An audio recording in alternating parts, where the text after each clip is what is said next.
Tori here in the desert covering the crazy month that just happened with the festivals. Give us a little backstory of where Tori comes from. For sure. Well, my name's Tori King, and I'm a reporter and anchor at a local news station here, News Channel 3, KESQ. I report Monday through Wednesday, and then I anchor the early morning show on Saturdays and Sundays. So I wake up at 3 a.m. and I go into the station and anchor. But I'm not from here originally. I was born and raised in Austin, Texas. And when I was really young, my dad got a job transfer, and we moved up to Oklahoma City, OKC, so I repped the 405. And, I grew up there, and I ended up going to the University of Oklahoma for college, so boomer sooner.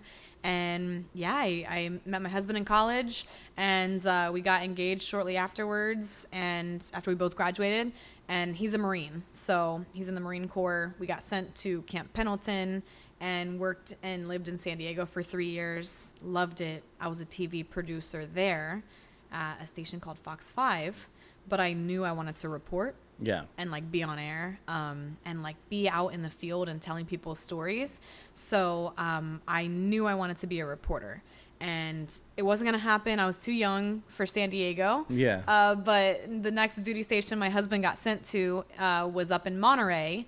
And, I just knew I wanted to find a place that was entertainment driven, had kind of celebrity news, and Palm Springs caught my eye. A good mentor of mine from LA, Sam Rubin, recommended me coming here. And I saw a job opening at Channel 3, and I had a bunch of people, call in favors and like really put in a good word for me, and I got hired here. So I've been here almost 2 years now, and I have loved it. I cover everything from breaking news, could be a homicide one day or a car crash, to, the film festival. So I have a different day every day. Every day's different here in the desert. How about, did you know about the Coachella Valley, the desert, before all this? Like, have you ever heard of this spot before? Yeah, so weirdly enough, I was accidentally married here. What do you mean? So in 2020, right, that's when the pandemic hit, I was still getting my master's degree at OU. And my husband was currently stationed, like he graduated a year before I did. Yeah. And he got sent to Quantico, and then he got moved to 29 Palms. Okay. So whenever the pandemic happened, basically we had a couple cases popping up here and there. He was living in 29 Palms. I was still in Norman, but spring break was coming up. Yeah. All my friends were going to like Cabo or like on a cruise. Yeah. I'm like, I'm gonna go see my fiance in 29 Palms.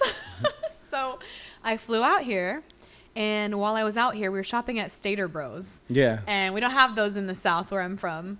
And I love their bacon. So I was getting their bacon. Yeah. Pepper bacon. And we get a phone call, and it was from our college, and they were like, hey, it's like an automated voicemail being like, hey, the COVID pandemic is shutting down school. School is officially done. Like, don't come back to campus. Yeah. You're going to be completely remote. We'd never heard this before. And so I was like, what? So I ended up staying in 29 Palms and kind of like living with my fiance at the time. And our wedding was supposed to be May 22nd. But oh, wow. So March 12th was when they did. Yeah, March. And like everything was canceled. Like people were canceling everything. Weddings had to be shut down because you couldn't have gatherings of 50 people or more. So, I had only come out here the couple of times that I went to visit Sean. And then that happened, and I got to live here a little bit and explore. And I was like, man, our wedding is a couple months away. We had to cancel it. Why don't we just elope? Yeah. Like, why don't we just get married on the same day we were supposed to get married, but like out here? And the Marine Corps was like, you can't leave a 30-mile radius of your base. And I was like looking up on, because I'm like, I'm not going to get married on a Marine Corps base. Yeah, that's for sure. kind of lame.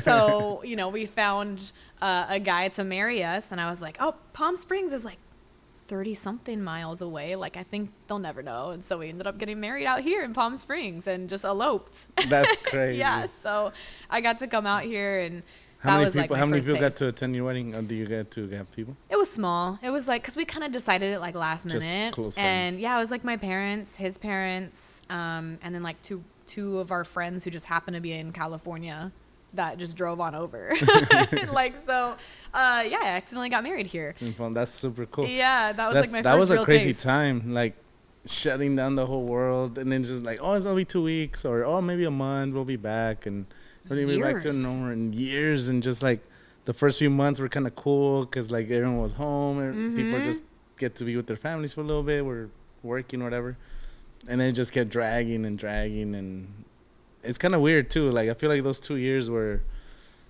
I don't know. They don't feel real. They don't feel real. Like, I didn't get to graduate. Like 2019. And then 2022, it kind of came back, but it was still, it just hasn't ever been the same. Yeah. Well, and things like, it's funny because being from Oklahoma, like nothing like shut down there. Like everything was still open. The restaurants were still open. People were still going out, you know, but then here it was like ghost town. Ghost town. You know, and like restaurants weren't, you had to get everything to go. You had to wear masks all the time, and places were shut down. So it was very different, like hearing from my family back home and then me being out here and living out here was completely different. So yeah, my first taste of this place really was during the pandemic. But I still loved it then, you know. It's just so unique and beautiful. I mean, you get to look outside and see the mountains. The mountain ranges. It doesn't feel real. I feel like I'm literally living in Jurassic Park. Like, I just look at the backdrop. I'm like, we're in Jurassic Park. It's insane. The palm trees everywhere. The weather, I mean, you get those super hot couple months, but the rest of the year is pretty cool. The pandemic, I remember driving to Orange County, and that freeway was empty. I was like the only car. I was like me and like 3 other people. I'm like, what the fuck? It's like a zombie apocalypse. Like, it was probably so nice though, not having to deal with traffic. It took maybe like an hour 10 minutes, and usually takes about 2 hours. It was like an hour 10 minutes, no traffic, just me and like 7 other cars just traveling. I do kind of miss that. That was nice. No traffic was nice. I've been driving down 111 because before curfew there was like a 7 p.m. curfew or something. Like you couldn't Here? Oh. I don't remember the time, but there was like, oh, you can't be out in the roads after like 7 p.m. unless you're like essential or whatever. That's crazy. So there was no cars in the roads. Like they weren't enforcing it, but like it was kind of weird. Just no cars. People just, I don't know where people went, but yeah. Well, I know it was like that was my first time really being in Palm Springs, but I'd heard of Palm Springs before and the Coachella Valley. I mean, you obviously heard of Coachella. Yeah. You know, the big music festival back home was ACL. Austin City Limits. They just dropped the lineup for this year. Yeah, it's actually so sick. Like it's literally like Grammy reunion. So it's like in October, right? Yeah, it's every October. You 2 been weeks. Yeah, I used to go every year because one weekend in October is OU Texas. Okay. And the other weekend you go to ACL. Oh, that's sick. Yeah, so we would kind of trade off. But yeah, I mean, like, of course, growing up going to that, you hear about the Coachella Music Festival. So you hear about that. You hear about Marilyn Monroe used to come here all the time. Movie stars used to live here. So, like, it has a legendary status back even in Oklahoma. Cultural. Totally. What was the first year you went to Coachella? Oh, man. When was the first year? It was when I was living in San Diego still. So, who was it? I can't remember. I totally lost it. What year was it? I think it was 2022. 2022, it was Harry Styles on Friday. No, okay, then it was 23. It was 2023. Bad Bunny. Blackpink. Yep, okay. Blackpink. Who else was it? Calvin Harris. Yep, Calvin Harris was crazy. Night 3. That was just fun. Everybody just jumping and dancing. Like, I've never seen... Like, the crowds just go crazy. But yeah, no, Bad Bunny was really good. He went way past curfew. He was so good. Bad Bunny was so good. I would like to see him. He just dropped his tour, but he's not hitting the U.S. He's only doing I noticed that. Okay, but that was definitely done on purpose. Yeah, for sure. Like, he did that on purpose. Maybe, I think the tour ends like July 2026, so maybe there'll be like a second leg U.S. tour, but we'll see. There might be. I don't know. He's like...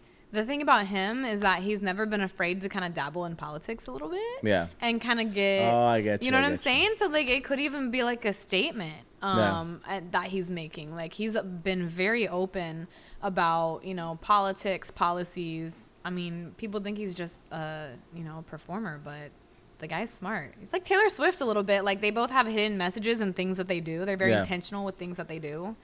Whether they have such a global following, him and Taylor Swift, like these top artists, the Weeknd, Beyonce, like the top of the industry is just anything they do is some people might know for one thing, but it's like they're involved in so many businesses, whether it's like clothing brands, makeup, alcoholic drinks. Everybody has tequila now. Totally. There's just so much influence that they have.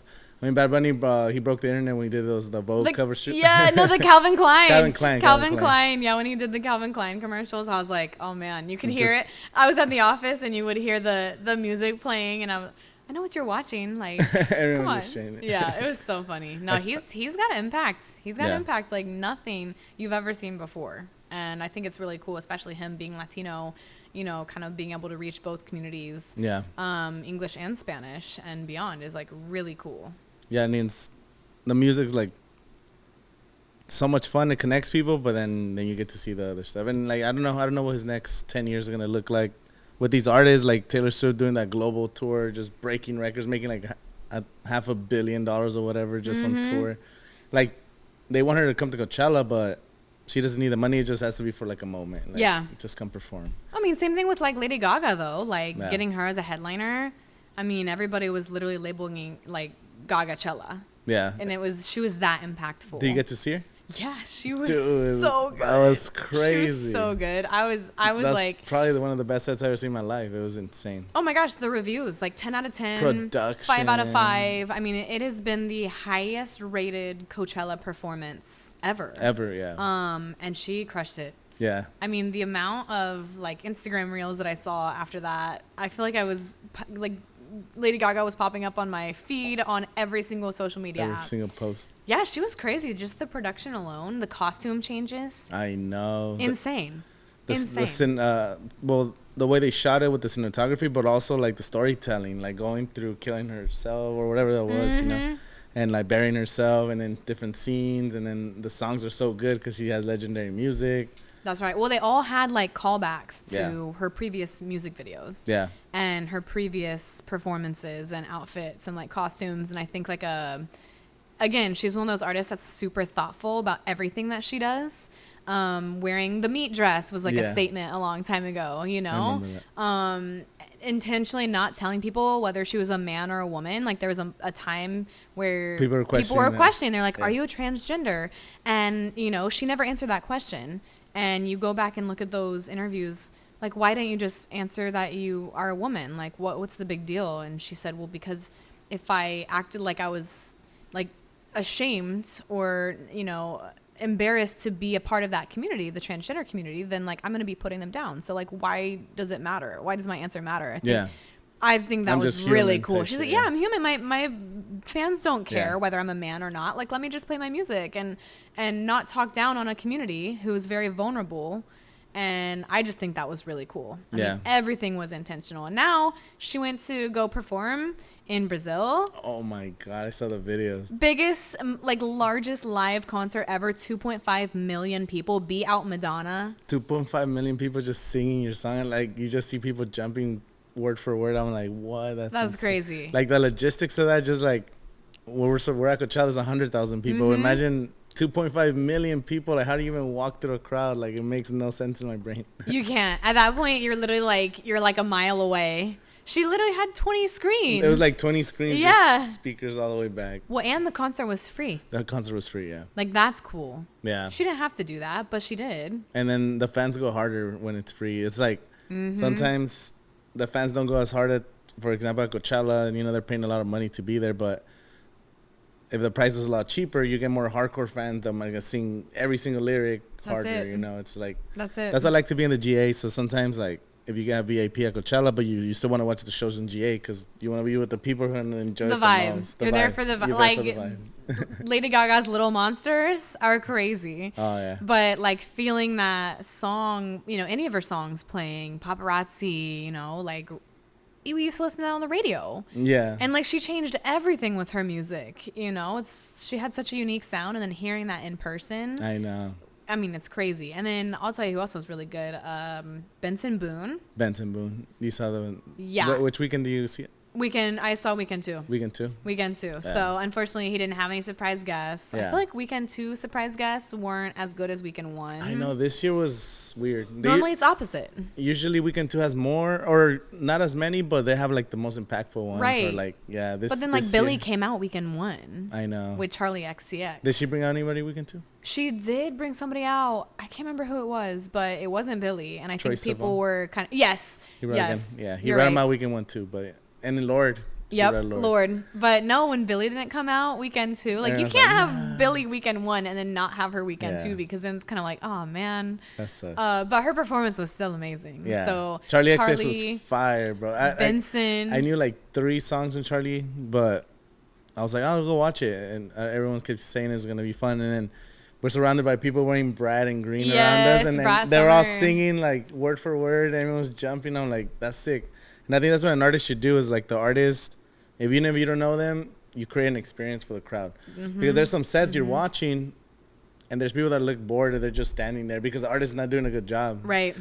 Like Calvin Harris, we're talking about Calvin Harris 2023. The whole crowd was jumping. Crazy. Because the artist is making the crowd feel that, you know? Yeah, when it was late night, you know? And so, like, you have, like, visual, lasers, light show. Well, Zed, too.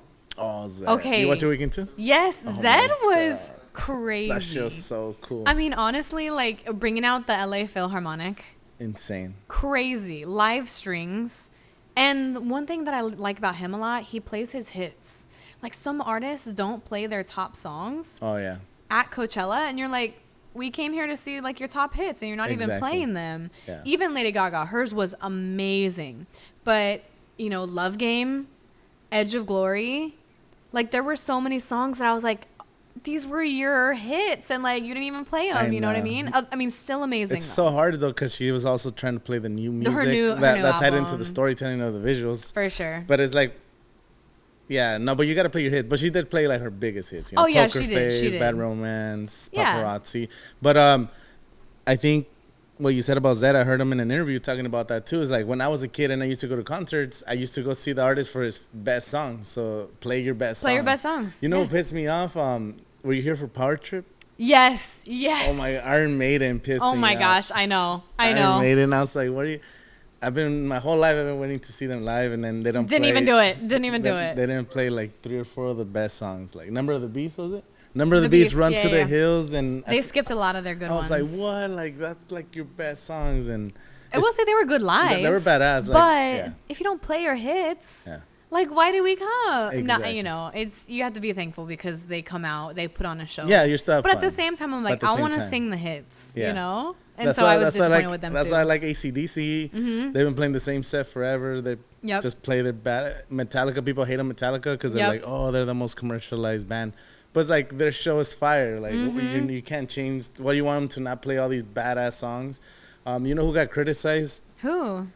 Calvin Harris 2023. People were talking shit because they're like, oh, he doesn't even DJ, he's just playing all his hits. And then he responded to a comment saying, all my songs have over 1 billion streams. You want me to not play songs with billions of streams? Literally.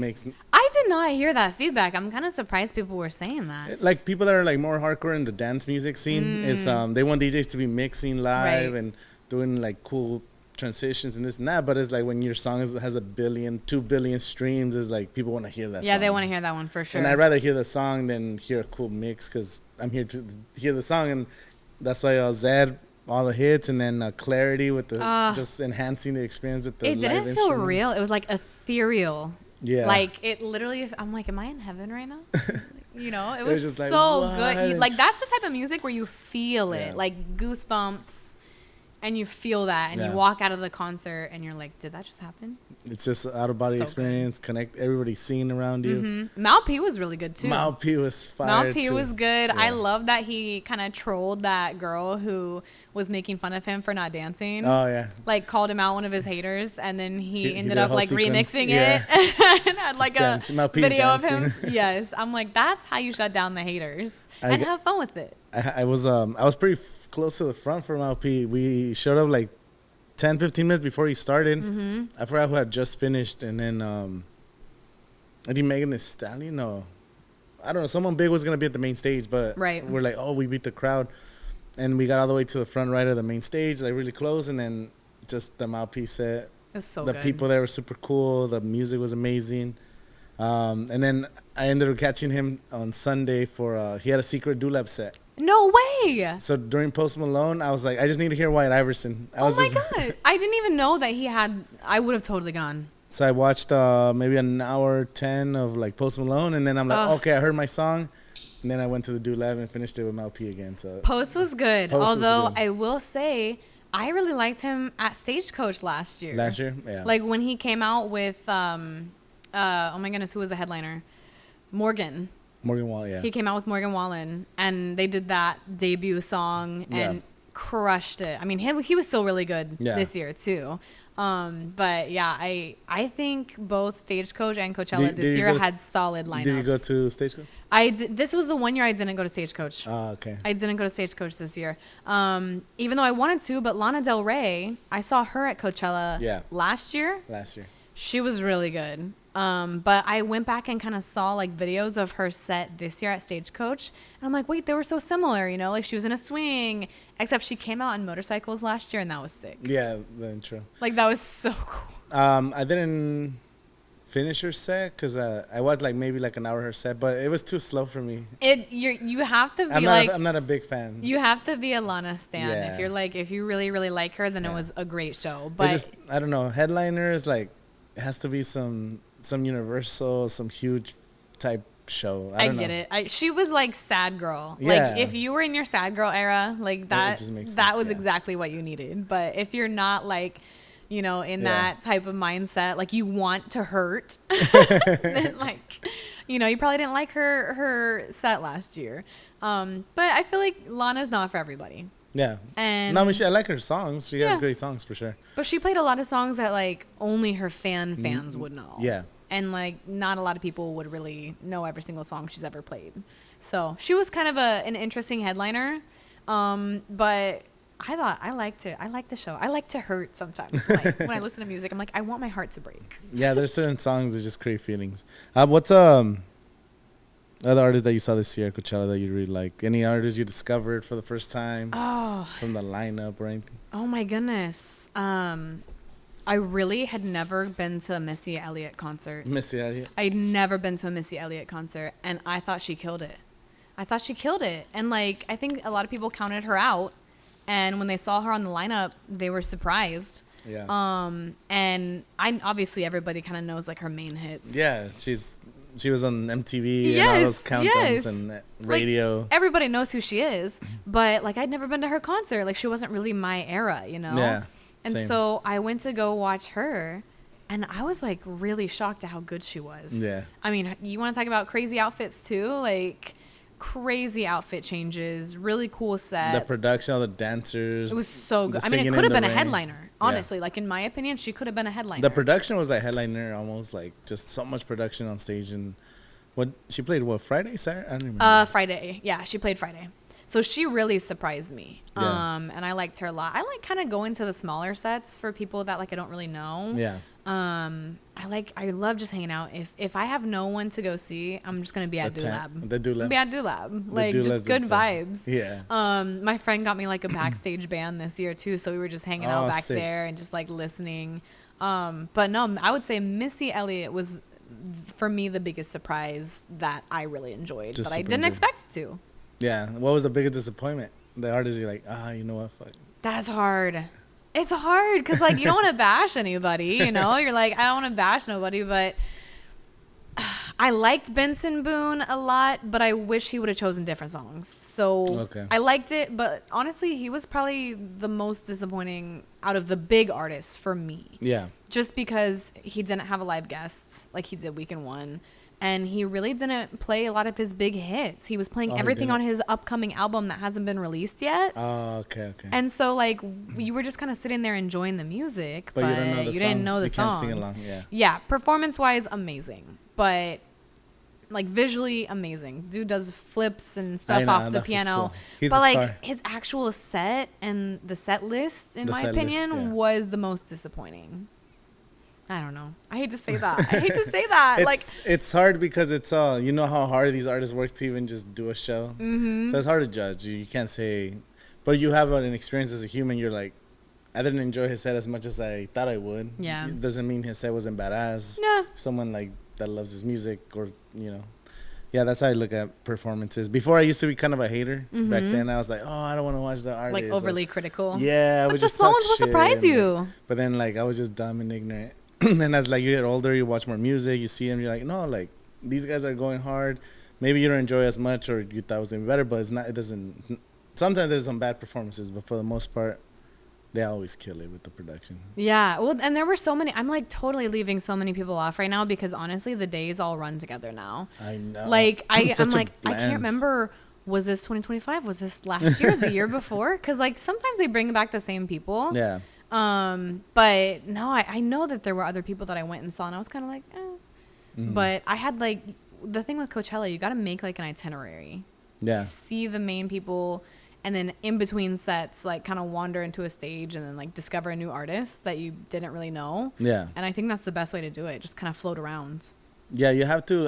There's people that just stick at the Yuma. I know people that are at the Yuma for 12 hours. They don't even go anywhere. I know people that just go from like Sahara, Yuma, and Dulab, and maybe Quasar. They don't go to main stage. They don't go to outdoor theater. But it's like, even when you're walking to one of those stages, you see all the artwork, and when like the sound is bleeding from different stages, and you just see a sea of people. Some people are singing over there. Just like, what's going on? Well, I will say one of my biggest disappointments this year when I went to Zinyara was Midland.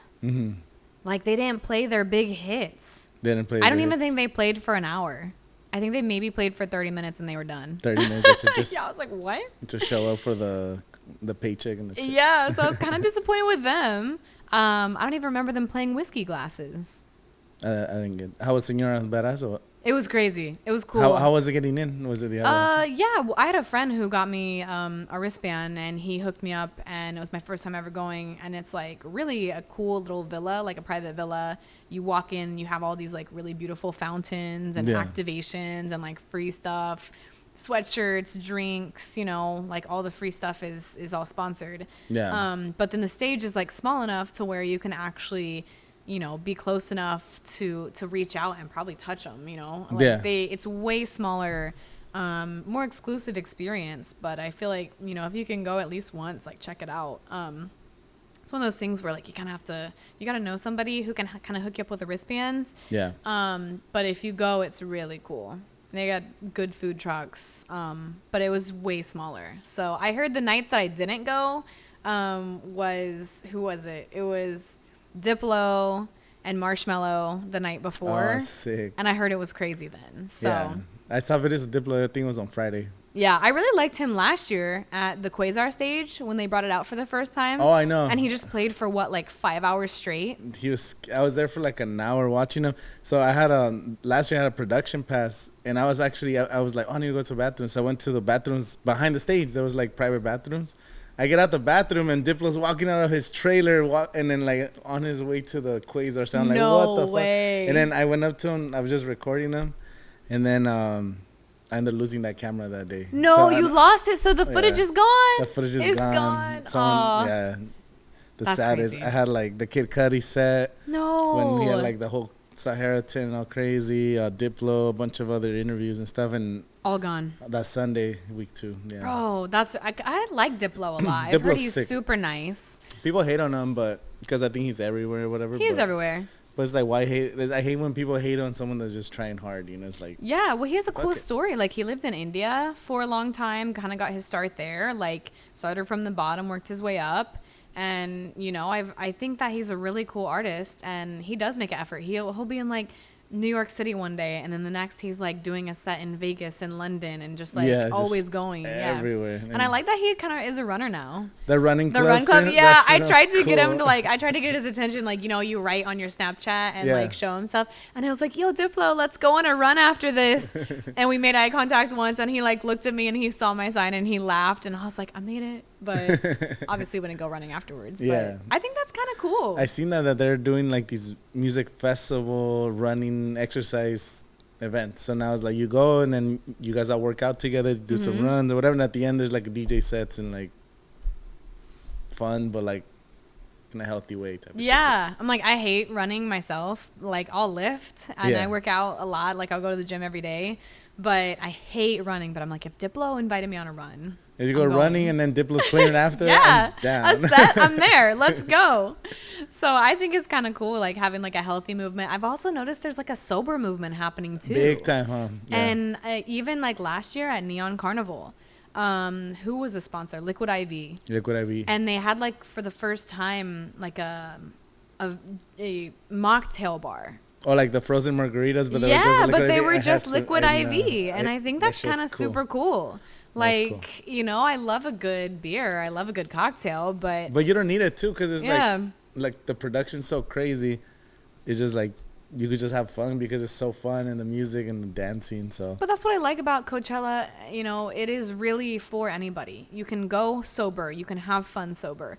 You People can go take kids. drunk. You can, take kids. Like whatever, however you want to show up and like be present, you can, and it's kind of like welcomed. But I feel like sometimes, especially in like the EDM or the dance community, it's kind of like not taboo, but it's kind of like, oh, you're going sober? Like, why would you do that? You know? But I really feel like sometimes like the big sober movement happening right now is letting people be themselves and then like experience the moment and then be able to remember it. Yeah. Which I think it's really cool that it's kind of taking off. No, obviously no judgment to, I love a good beer at a music festival too, or a good drink at a music festival too. But it's kind of like whatever you want to do. Yeah. However you want to experience Coachella. There's no pressure. There's no pressure. You have your friends want to do whatever. You can still enjoy it your own way, Yeah, but I mean, you've been going to Coachella way longer than me, though. I've only been going, the past 3 years. Not even. Yeah. I have a lot of regrets. Like when I was 21, 22, when I was in college, I was just, there's so many sets. I don't remember nothing because I would just get hammered with my friends. I would drink like a Four Loko before going into the festival. Oh my gosh. Four Locos, bro. The OG Four Locos. And then just, I remember watching certain sets, but I don't remember nothing. I don't remember who they brought out. It's just dumb. And then the first Coachella I ever went to, I was 18. The first time I went to 3 days. And I remember everything because I didn't do nothing. I was sober the whole time. Yeah. And 18 years old, I had just finished. I used to play football, and then senior year I played track and field, which was the spring sport. So you were like in the middle of track and field. Track and field, and I had like personal fitness and then workouts after. I was working out like twice a day during school. So you're like, you're not gonna drink. Boom. I was not drinking. I was just like, boom. I was a rail for Kanye for 11 hours. Oh my gosh! Stage. It was like 100 degrees. That's crazy. But I had like the energy back then. That's the only time I've ever done it, and I would never do it again. But. That's actually insane. Yeah. I would wait that. I mean, but that was like peak Kanye. Yeah, 2011. That shit was. Now it's a little off the rails. Yeah, it's kind of like, Kanye, like, he's a mixed bag. I still like his music. I still would love to see him. He's the artist I've seen most live. Really? I've seen him like 13, 14 times live. Oh my gosh. I went to Yeezus tour, St. Paulo tour. Wow. 4 or 5 music festivals. Anywhere he was playing, I was going. That's crazy. And now he went off the rails, so it's like my favorite artist and shit. Now it's like, that's why I have the poster. Oh my gosh, I know I was going to say, you have like really good stuff up here. No, seeing him live is still on my bucket list. I've not seen him live. One of the best, but maybe because I was young and I watched him. But the best concert I've ever been, or one of the best sets I've ever been, or most fun, I guess, was St. Pablo tour in Las Vegas 2016. Oh, that would be good. The Vegas crowd was crazy. I saw him in Anaheim. Yeah. And then I saw him in Vegas like 2-3 weeks later. But the energy was insane. He was like, damn, you guys are turning up. Because like you go to Vegas to have fun. So if you're in Anaheim or whatever the city is, you go to the concert, but you still got to drive home. Yeah, but if you're in Vegas, you're in Vegas. You're in Vegas. Like, the energy was crazy. So that is crazy. One of my favorite shows, that one. Dang. Actually, and you know what? While you were talking, I was thinking my other disappointing one, Travis Scott. Travis Scott? I don't know. Like, I just felt like his set was so rushed in the very end. Like, you could tell that he played a lot of music in the beginning. But he wasn't playing his hits, and then at the very end I felt like he was like, oh shoot, I gotta squeeze in all my best hits for like 1 minute of each song. But he didn't even play the whole song. It was literally like 45 seconds of a track and then on to the next one. And I was just like, do I have whiplash here? Like, what is happening? I know what you're thinking. I'll say, like, honestly, forget what I said about Benson Boone. Travis Scott, in my opinion, was the most disappointing. It's not that he wasn't good, it's just I was expecting better. Yeah. And he's been a performer for years. So, like, what the heck was that? Yeah, I think so too. I love the set. I mean, I was in the front again, the mosh pits. It was pretty fun. Like I had fun the whole time. But I do agree. I expected more, especially him being like takes over the desert. I thought he was gonna do more. He was he played a lot of new songs. He's trying to promote like a new era of whatever direction he's going. But after the whole Astro World thing, also I heard it was a safety thing. So yeah, safety. They had him perform in the middle and in the front. So that way he wasn't always in the front, so the people weren't rushing.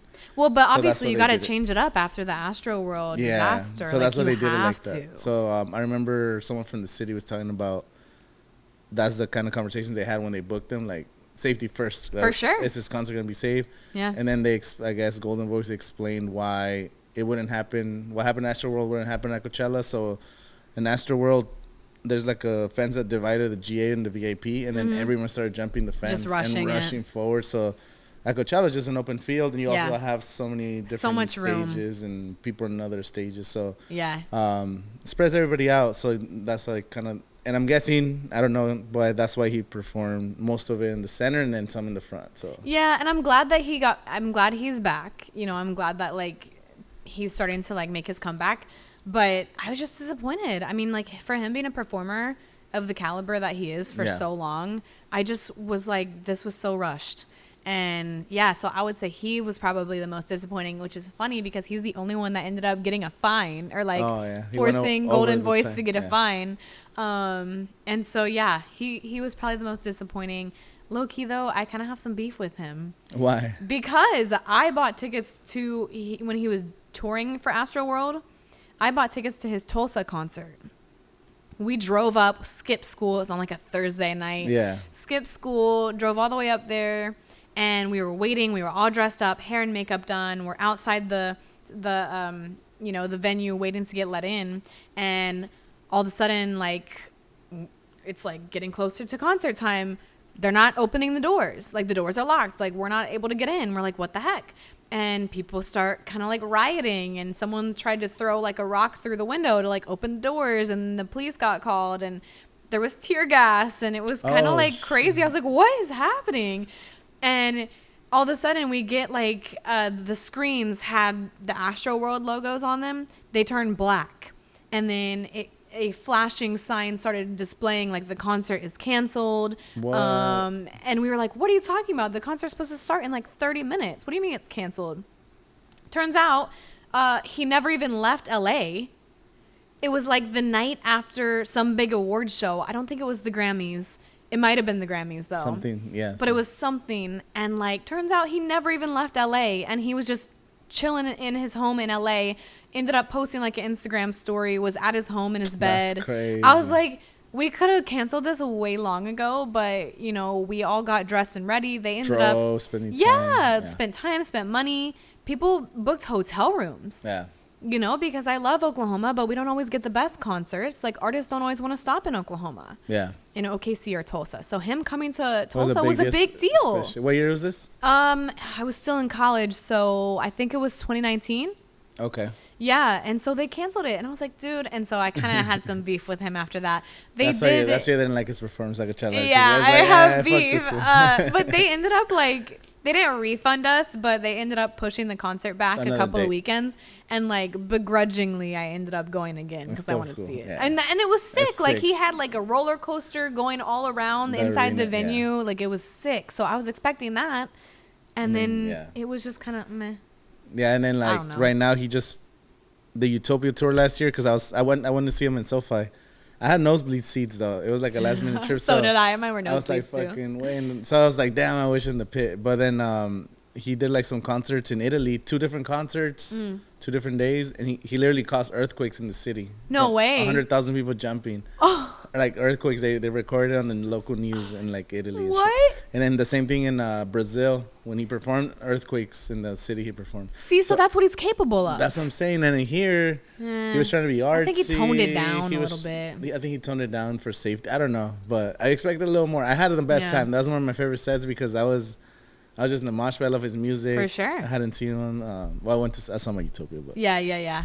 So yeah, I was like, hell yeah. So that was for me. I was like super excited, but at the same time as having the best time, from the videos and previous experiences, I know how much better he could be. Yeah. So you agree? You. Okay. Agree. So I'm agree. with you. I'm with you on that one. Yeah. Still we'll badass. see. Still we'll see. Oh, always. I mean, seeing him in person is always a good time. But I just was expecting more. The orchestra that he had weekend one, it was they were like out of tune. That's what I heard. This like the sync was off or something. Like it sounded like some trumpets. I don't know if it was the mics. Yeah. It was weird. I didn't go to weekend one, but I did hear that. So I think they fixed it for weekend two because I didn't notice that. Weekend two set was, I watched them both times. Yeah, weekend two was better. Weekend two was better, and he actually brought special guest weekend two, and the crowd was going crazy. So right.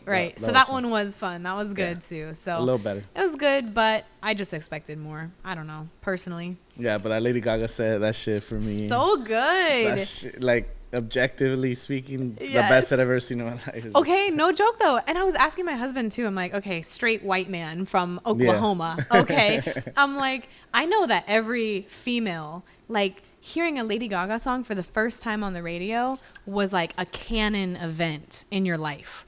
You know what I mean? Like, I remember the moment that I heard Love Game. I remember the moment that I heard Paparazzi, Alejandro. And you know what we did back then? Like, we would go home and like watch her music videos on YouTube, like when YouTube first became a thing, and we would learn the dances. And you know, it was Oklahoma, so roll down the windows, find a dirt road, and just blare the music and just like dance. hang out the windows. We were probably in like the middle of a cornfield. We didn't know. We were on a dirt road in the middle of nowhere. But you know, like, when you listen to that for the first time, it is like a moment that you remember. And I was like, did you have that same experience, Sean? Straight white guy. Was that the same for you? And he was like, I mean, I listened to Lady Gaga. Like, me and my dudes would listen to it, but it wasn't some like life-altering, mind-altering, you know, moment in my life. I'm like, oh, that's crazy, because every girl that I know, like, remembers when Lady Gaga came on the scene, you know? It was kind of unforgettable. Yeah. I think she performed in 2017 at Coachella, but it was with 2 months in advance because Beyonce was pregnant and dropped out of Coachella. Oh, that's right. So Gaga had just done the Super Bowl, and then they called her, or they hit her up to replace Beyonce within 2 months. So she performed in 2017, but she also had an interview recently where she's like, I never got to do what I wanted at Coachella because rush time. I finally have enough time to prepare a show for you guys. Like, it's going to be my best show or whatever. So and she killed it. 6-7 months of prepping. Because these shows, I mean, they're working for them since the summer. They're already like, I don't know how long it takes them for them to create these like dance sequences, the lights, the color schemes, the cinematography of the cameras. Like, sometimes you're watching and you're like, how is this even? And then crazy. 30 minutes later, they're switching the whole set for the next artist that's coming, a new set. Yeah, I don't know how they do it. No, people don't understand what goes into it, but that's why it's worth it. Like, the pricing has gotten astronomical, like $600 a band. Like, that's kind of crazy. But at the same time, I look at it, I'm like, okay, a Lady Gaga concert probably would have cost me $200 or more. A Travis Scott concert probably would have cost me $150 or more. You know, going to see Zed. Okay, like, I could probably find some cheap tickets at a random show for $75. You know, so like I kind of justify it by being like, all right, I saw 10 artists. That's 10 different concerts. That would have been $1,000. Like, the $600 wristband is worth it. You know, $200 per day, but those $200 you're getting like 5, 6, 7 insane sets with like Billie Eilish coming out or whoever they bring out. Like, it's like you're getting those performances plus special guests, plus walking around the field. The energy is so cool, just seeing all the lights and the spectra, and then the art structures that are just like glowing. They always bring something cool to the festival. It's just like so much stimulation, but also good people. I like the activations too. I like the activations, just like going around finding free stuff. You're like, oh, I like that brand. I'm like, free stuff, I'll take it. And then like the food is really good. The food is low pricey too, though. Low pricey too. But it's pricey, but also similar to most venues. Right, you go to a basketball game or like an NFL game or an NBA game, you got to expect the prices to be higher. And so I think if you sort of just like budget for that trip, I think they made such a big deal about them financing wristbands this year. And I'm like, negative media coverage of Coachella was insane. Like, I saw it all over Like TikTok, it was all over TikTok, Instagram. So. I'm like, who cares if you financed it? I mean, like, a lot of people finance it not because they don't have the $600 in their bank account. It's just, especially in this economy, who wants to get rid of $600 in one day when, like, you might need that? You might lose your job. You might this, you might that. Like, you might need that $600 a month from now. Yeah. And instead, like, again, it's not people that can't afford to go to Coachella. It's just people, like, the fee is $50. $50 and you're paying like $50 a month. $50, you're only paying $50 extra. Yeah. You know, to do the payment plan. It's not that, like, poor people, and even if it is poor people, great. Like, everybody deserves a chance to go to Coachella. So, like, you know, anyone who I wasn't raised upper class. You know, we were very much like middle class. Like, my parents were very budget friendly. Like, they had, like, it was always like, $20. Like, I don't know about that, you know? So, like, that would have been a game changer for me. And I probably would have gone to Coachella younger if I had. Yeah. And so, I think it did get a lot of negativity and a lot of negative media when it didn't need to. People were playing it as like, oh, people can't afford to go to Coachella, and they're 60% of tickets are. But it's like, look, I don't want to spend. I have the $600 in my bank account, but do I want to spend that right now when I could need those $500 next month? Yeah.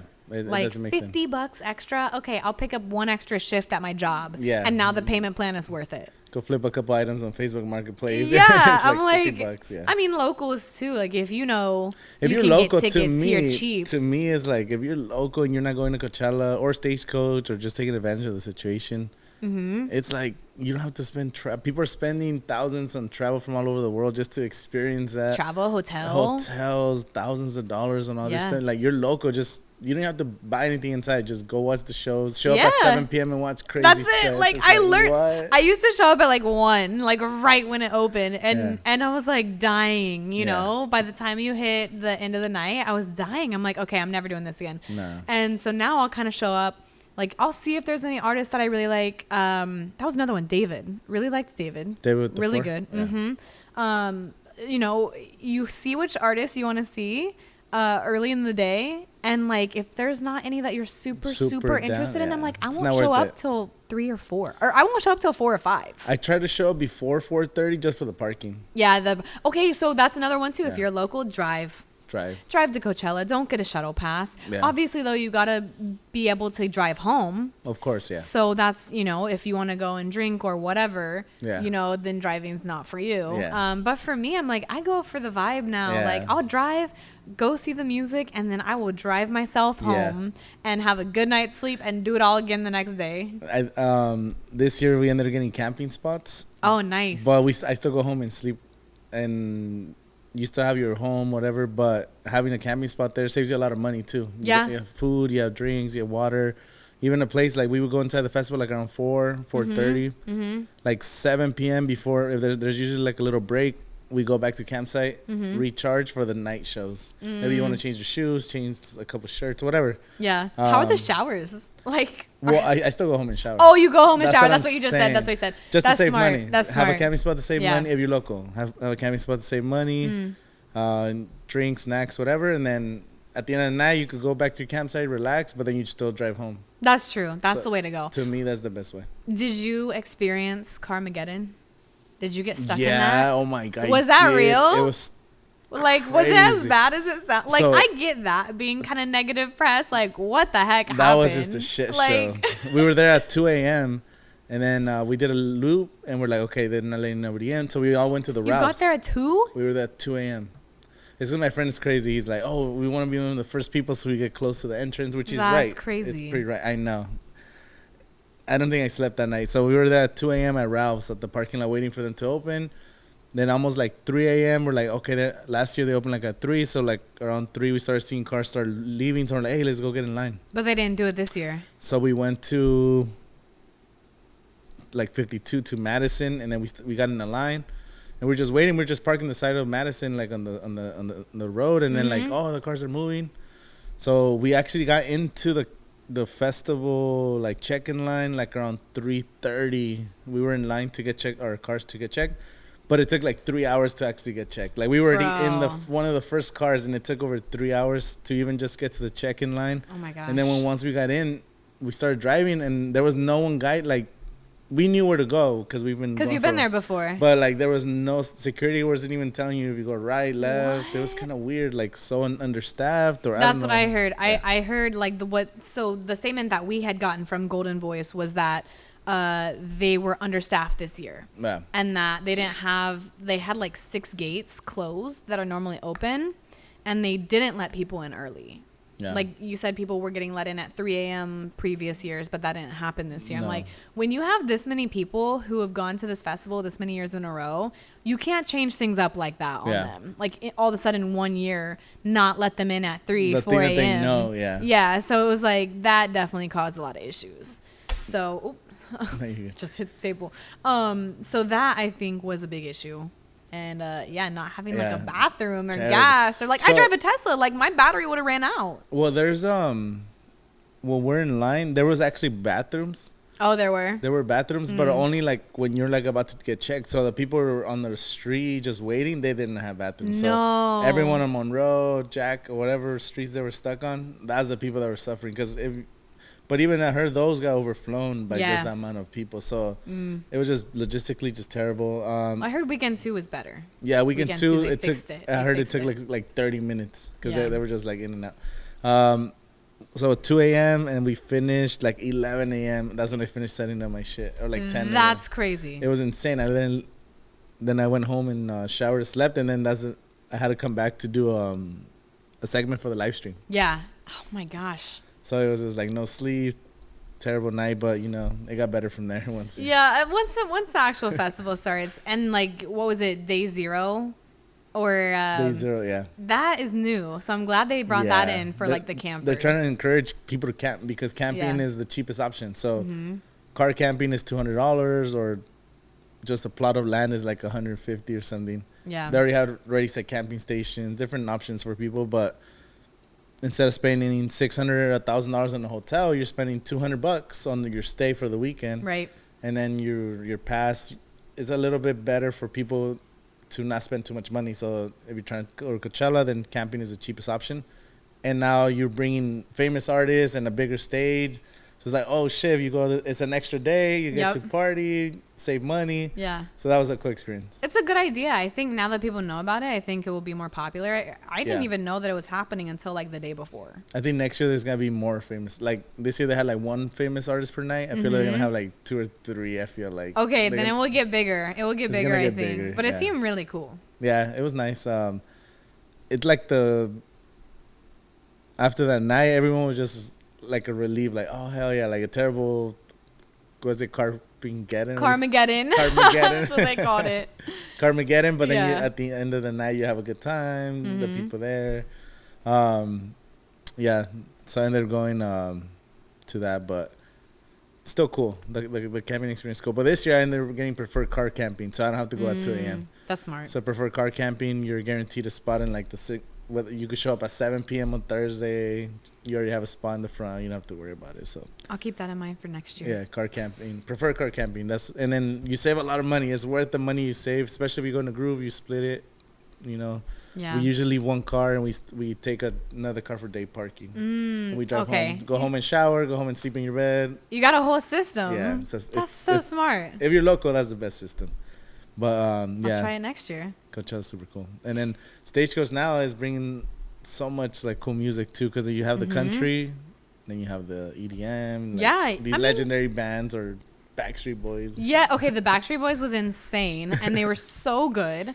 But I like that. Like I think people do think Stagecoach is only going to be country music, and so they don't go. Yeah. But like Diplo's Honky Tonk, they had Paris Hilton DJing one night. Like and I like that because look, just because I'm from the South, I love my country music, but I don't only like country music. Yeah. And if you're going to pay the same price to go to Coachella, like you want the same caliber of artists. Yeah. And, like I want a mix of music. Got to see Willie Nelson, Lana, Diplo, Morgan. Steve Aoki. Yes. And so it's just like, I like that they're integrating other music too, because just because you like country music doesn't mean you don't also like other music. Because people like most people, I feel like more than one genre. 100%. Yeah, like we all have different moods, and like you say, when you want to cry, you listen to Lana. Yes, a different, different music for every mood. And with Diplo's Honky Tonk, like being able to have the space to kind of two-step or whatever, dance, but also enjoy like, EDM and live DJs. Like that has a lot to do with the feel inside honky tonks, inside, saloons. If you go into Oklahoma City and you go to a two-stepping bar, which I met my husband in a two-stepping bar in Norman. Yeah, we went with like a couple players from the league football team and my friends. Yeah, like you go dancing on the weekends. That's and like cool. You hang out and it's like platonic. Like you could go show up to the place with a guy, with a date, but then like you dance with other guys and they dance with other girls and it's like normal. It's like it doesn't have to be, like there's no strings attached. It's like you're just dancing and having fun. And so, there's two-steps and there's line dances that are not to country music. There's line dances and two-steps to hip-hop songs and rap songs. That's cool. And like Shabuzi coming on the scene, really kind of breaking open country music with a little flair, with some Nelly throwback, Nelly being there too. Nelly, like country grammar. Do you know how many line dances there are to all of those songs? Wow, like, that's cool. So many. And so it shows people that it is diverse. Stagecoach is diverse. And, honestly, I thought the Stagecoach lineup last year was equal or low-key better than the Coachella lineup last year. Coachella lineup last year was so weird. It was so small. Like, but Stagecoach was so good. Stacked, and so, like, I like that Stagecoach is finally getting the love that it deserves. And country music is growing big time. Yeah. Jelly Roll was super cool. Jelly Roll, that's right. That's right. And he'll be like preaching after every other song and just inspiring you. You're like, he had like gospel. He had like a gospel choir. I love that. But you can do that stuff and you can get creative like that at Stagecoach because the crowd is a little more accepting. It's kind of like we're just here to vibe, Although I did hear there were more more alcohol sold in the first day of Stagecoach than the whole first weekend of Coachella. Was that a real report? I don't know. I saw it, but there's no way. I don't know. I kind of believe it. You ever seen a Southern man drink? Like they can put it down, Also, like no one's drinking beer at Coachella. No, everyone's but at Stagecoach, come on, someone gonna get PBR in their hand or like a Coors. Like I kind of believe it. It's not been verified, I don't think, but I would believe it. It was just I don't know because it's like Coachella was like 200,000 people and then it's only 80,000. But then it's like no one's really drinking beer at Coachella. Yeah, they're drinking like Red Bull margaritas. Cocktails, stuff like that. But water just for. So they're different vibes, different crowds. Vibes. But I definitely think it's cool that you can run into a celebrity too. All that too. Just like, chilling. What? Like you turn around, Jenna Ortega or The Weeknd is here. They're having some. And they're just hanging out. Like. Where else are you ever going to get that? I saw Paris Hilton last year just walking through the crowd. Like, she was just like, people are chasing her and shit. Her and Kesha, I was like dancing right next to them at Neon Carnival. I'm like, whoa, that's literally Paris Hilton. That's crazy. Kesha. So I just think it's cool. Like, the Valley has so much to offer. And the fact that these stars come here every year is like testament to that, how cool this place is. Yeah, the Valley's energy is just super cool. Now you had for the first time, they had the Grand Prix. Oh, the not Formula One, IndyCar. IndyCar series. Yep. You have that. Yep. Then you have like the film festival that you got to cover. I did. Yeah, I got to interview Ariana Grande and Selena Gomez, John Chu, Cynthia Erivo. I mean, like crazy.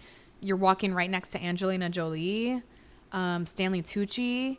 Like it's crazy. Is it motivating, like just being around all these celebrities or these experiences where you're like, I can't even believe I'm here. Yes, I don't know how.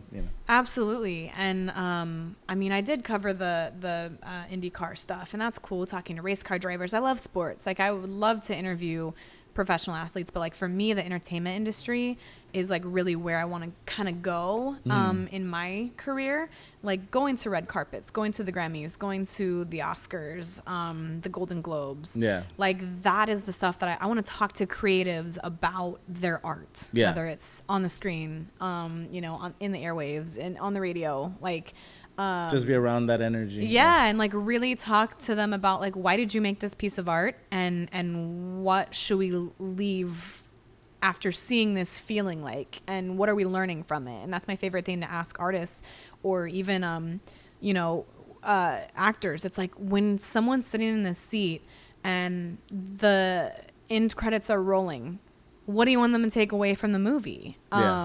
What do you want them to walk away feeling? And that's what I asked Selena, and that's what I asked Ariana, and about their movies. And so that's where I want to go. And being able to talk to them, yeah, it's terrifying. I mean, I'm like shaking, but you can't fangirl. You have to treat them like normal people, and that's what they want. They are normal people too. They are normal people, and they're so real when you get to talk to them.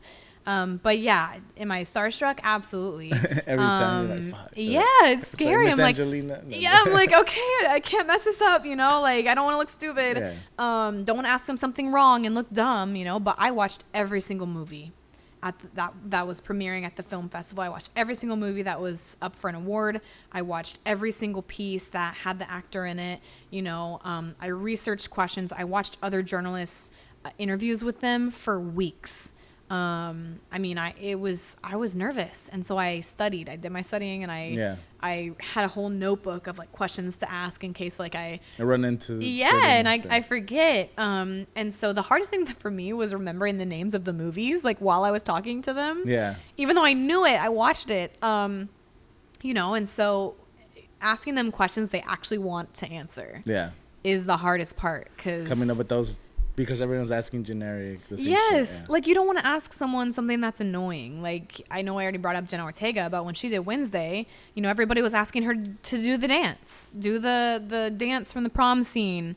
And you could tell she, in the beginning, really liked that question. But then as it went on, like, the same shit. She doesn't want to do the dance at a red carpet event in her ginormous dress that's like a Gucci or Versace dress, like tailor fitted. Like, so you have to know, like, okay, she's kind of over that question. Let's not ask her that anymore. Let's ask her something that she actually wants to talk about. So I really tried as a journalist to find questions that they would want to answer and make that connection and make the interview enjoyable for them, something that they'll remember me. So if they do see me at another red carpet event, they'll be like, oh, I remember talking to you, and like they'll want to come back and interview again. So that was like a crazy experience. Just was that your first year covering it? Yeah, it was my first year. I only got lucky because the anchor who normally covers it was out on maternity leave. Oh no! And so like I was the next one up. Yeah. And yeah, I got lucky, but that was a big make or break moment for me. Of like, I know this is what I want to do.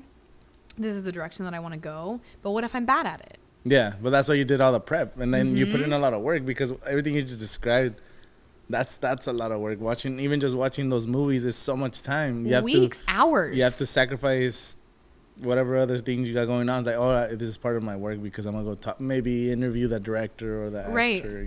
Right. And so yeah, it was. I was nervous, and like leading up to it, I was like, what if I go out there, and this is what I think I want to do, but then I suck at it, and I'm like really bad at it, and I freeze, and it's like, well, I'm going to have to rethink my entire life plan because this is what I think I want to do. Yeah. But what if I'm not good? And so then that night, like stepping onto the carpet, once I kind of did my first interview, the nerves kind of calmed. Yeah. And it was one of those moments where like I stepped into the light and I was like, this is what I was meant to do. Yeah. This is where I'm supposed to be. And I felt like I killed it, like I'm not always super confident. I know I'm a good reporter. I know I'm a good journalist. But like political stories or controversial stories are really hard. But I stepped on that carpet, and at the end of the night, I was like, this is what I'm supposed to do. Yeah. And like, I know I killed that. You know what I mean? Like, sick. I know I crushed that. I know I put in the time and the effort. What was the best feeling? Just so, I mean, put like, in all that work to do it. Yeah. At the end of the night, like I kind of like looked around the carpet, the red carpet lights turned off. Everybody was gone. My feet were killing me. That's something I'll never wear heels on a red carpet again. Oh my gosh. But I just like took a moment to kind of sit there and like soak it all in. And it was emotional. I was like, wow, like my future is okay. Like if I keep running in this direction, like I'll get there. But at least now I know like I can do this. That was a big moment. How's your family and friends when they see you do these cool things, you do at these events? Oh my God. You get like messages from like your family? Oh, definitely. Like my family's always been super supportive. My parents always supportive of me. But yeah, I mean, when I started posting pictures and videos of me like interviewing Ariana or interviewing Ray Fiennes or especially Selena, like my Instagram was blowing up. Yeah. I mean, people that I haven't talked to since high school. Yeah. Like small town Edmond, Oklahoma. Okay, I went to Deer Creek High School. Like Yeah. our mascot was an antler. Like not even a deer, like an antler. And so like small town vibes, you know? Like who would have ever thought that I would be interviewing the biggest celebrities in the world? Yeah. And yeah, my Instagram was blown up. People were messaging me. I guess some video went viral of me on TikTok of because we had like a live stream rolling. Yeah. Even like the whole time, even in between commercial breaks, our live stream on YouTube was rolling. Yeah. And so people got to see like me going up and shaking their hands and being like, "Hey, I'm Tori King. Like, nice to meet you. Like, I'm gonna be asking you about this and that." And one of the videos went viral of me talking with Ariana Grande. And just how genuine she is and so nice. And like she was saying like, "Yes, ma'am," like, oh, like asking me questions like, "Where are you from? You know, like tell me more about you." And then remembering your name. Like, you know, like when you shake someone's hand, right? You reach out one hand like this, right? But she reached out and then like, you know, second hand kind of hung on to my hand for a little bit, hugged me at the end of the interview, said my name during the interview, like, and fans noticed it. Like one of her fans pages reposted it. And they were like, "Look at how nice she is to this little journalist." And I was like, "Oh my gosh, that's me." Like, I'm like, what? Good thing I didn't say anything embarrassing, you know? Yeah. That's cool. But yeah, people came out of the woodworks. People that like maybe even weren't even like super nice to me were kind of like, "Yo, I saw you talk to Ariana Grande." And I'm like, "Yeah, you did. Of course now you're reaching out to me. Like I haven't heard from you in 10 years, but thanks for sliding into the DMs." But you know what? I think like if I can be that small town girl to get out and go do things like this, then hopefully I can show anybody else like shoot for the stars, literally. Yeah. Interview the stars. You know, you think you're too small or you come from a place that's too small, like you don't. You can do anything. And old teachers were writing me, you know, my old mentors from college. So that was a really that was a moment where like I got emotional seeing all the flood of messages and support. So it's been really cool. That's awesome. Now what's up? Before we take up, what's like the next step for you? Are you gonna be here in the Valley for a while? Yeah. Are you looking to move to somewhere else, or what's like the near future look like for Tori? That's such a hard question because I really love it here. Yeah. And I really don't want to leave. This place is so special. This place has changed my life. Truly changed my life. And I, when I came out here and I first moved here, I'm like, I am literally living my dream. Being on TV, saving lives. You know, I got into journalism to do good and to help people and be an advocate and be a voice for the small person. And I love it. And I've discovered that, like I said, in entertainment news, because it's so hard to cover murders or car crashes, and you knock on people's doors and interviewing families. It's so hard, and you take that stuff home with you. Like, I'm such an empath. Like, I carry that pain. Like, you have to be gentle with them, you know? Like, a lot of times they do invite us to come out and talk, and you reach out like, "Hey, like, I'm so sorry that you just lost this person. How can we help you remember them? How can we help the community know who they are? Like, set up a GoFundMe and like help them actually pay for the funeral." Like, that is why I got into journalism. But I carry that stuff home with me. I carry the hard stuff. Dark. Yeah. It can get dark. It can get tough. I mean, there's a lot of corruption in different things. And like, you know, like I'm an optimist, but being in the news, it's like people always say like, "Oh, it's always bad news." It's like, no, I try to do a lot of good news and community stories. And so for me, like, I know that I'm kind of leaning away from general news. I don't want to cover any more murders. I don't want to cover any more car crashes. I don't want to cover any more overdoses, you know, like the hard news. I'm done with it. And I like to get away from that. So my next step would be, you know, if I could stay here, I'd love to stay here. But the issue too is like at small news stations, if anchors have been there for a while, like they're probably going to stay there until they retire. Okay. And so there's really only so high that you can go until one of the main anchors leaves. Okay. And like the main anchors here at my station are legends and they're wonderful people, but they're not going anywhere anytime soon. So I kind of feel like I am starting to reach my ceiling. And, you know, I see it as a box, right? And I'm outgrowing my box.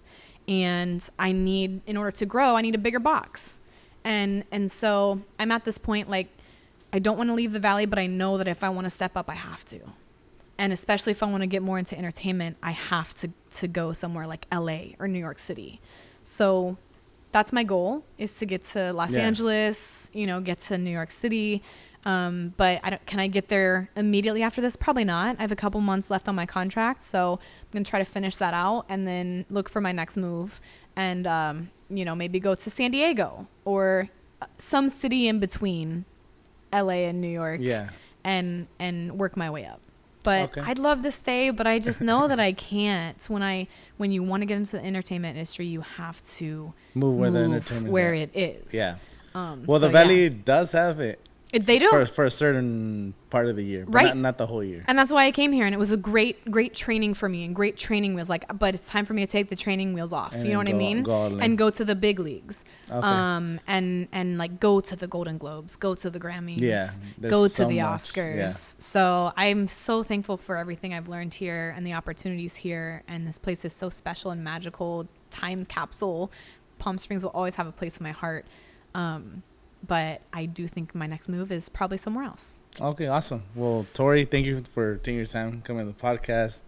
Make sure you guys follow her on social media, and we'll put her handles right here. And well, thank you for coming on. Yeah, no problem. Thanks for having me. Yeah. Hopefully, we'll see you at next year's Coachella stage. I'll be around. Even if you're not here, we'll see you at Coachella. I'll be around. I'll hit you up. We'll have a reunion. So you know I'm going to be at Coachella. We'll have in the podcast next year too, so it should be good. Well, deal. Thank you. Make sure you guys like and subscribe. We'll see you guys next time.